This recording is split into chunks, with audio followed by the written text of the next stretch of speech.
Edward is the same colour as Thomas and the same size as James. He can pull carriages and push trucks.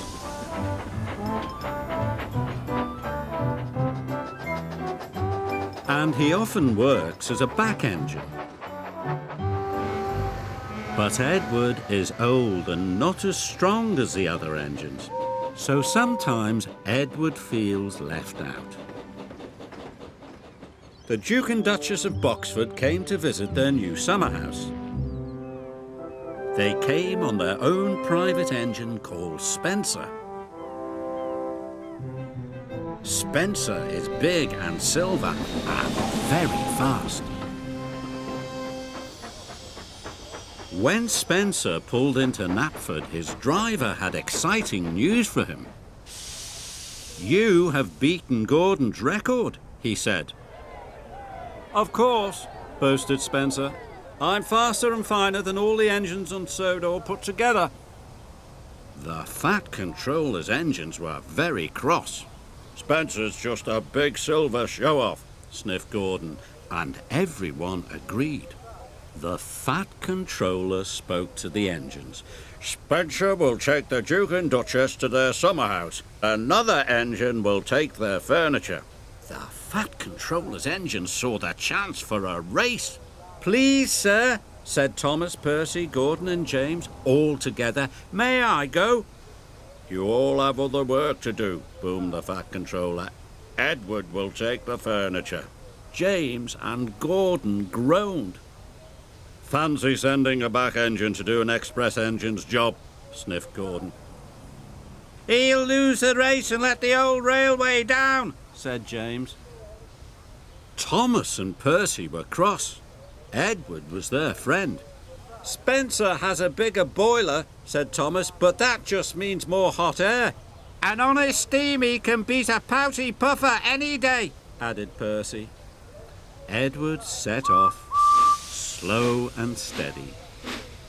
"Will do my best, will do my best," he puffed.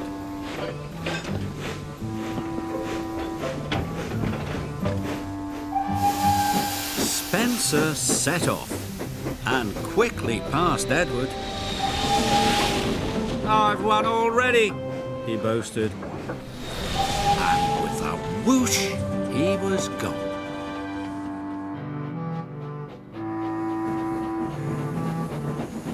Edward came to the bottom of the steep hill.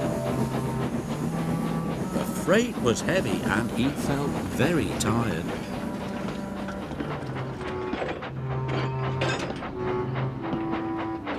He huffed and he puffed and was soon at the top.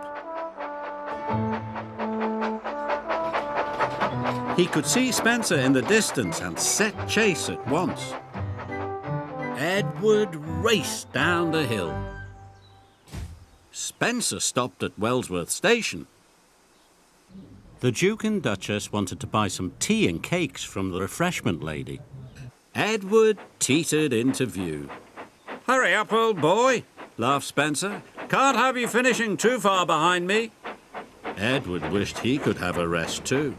But the station master and the porters had heard about the race. "Hooray for Edward!" they cheered. Edward picked up steam and proudly puffed past Spencer. But then the Duke and Duchess finished their tea, and Spencer was off in a flash. He roared past Edward. "Fastest and best, fastest and best," he chirruped. Edward was nearly out of puff.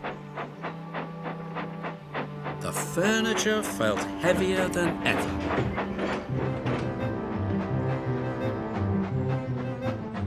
Up ahead, Spencer had to stop.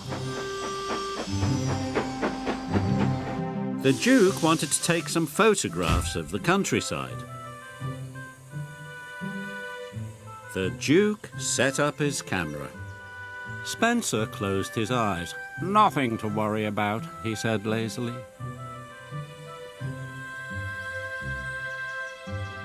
Gordon was returning to Brendam Docks. He passed Spencer and knew Edward must be losing the race. But when Gordon passed Edward and saw how hard he was trying, he said, "Well done, Edward," he called. "You are a credit to the railway." Edward was so happy his boiler tingled. He found puff he never knew he had. The Duke and Duchess had finished taking photographs and were back on board. "Time to go," said his driver and rang the bell. But nothing happened. Spencer was dreaming of victory. He didn't hear the bell. And he didn't hear Edward puffing past him. Spencer's driver rang the bell again. When Spencer finally opened his eyes, he could see Edward heading towards the summer house. Nearly there, he gasped. Spencer took off as fast as he could. But as he reached the siding, his driver ordered him to slow down.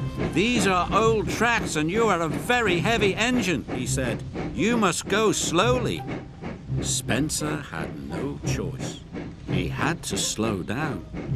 And he trundled slowly down the siding.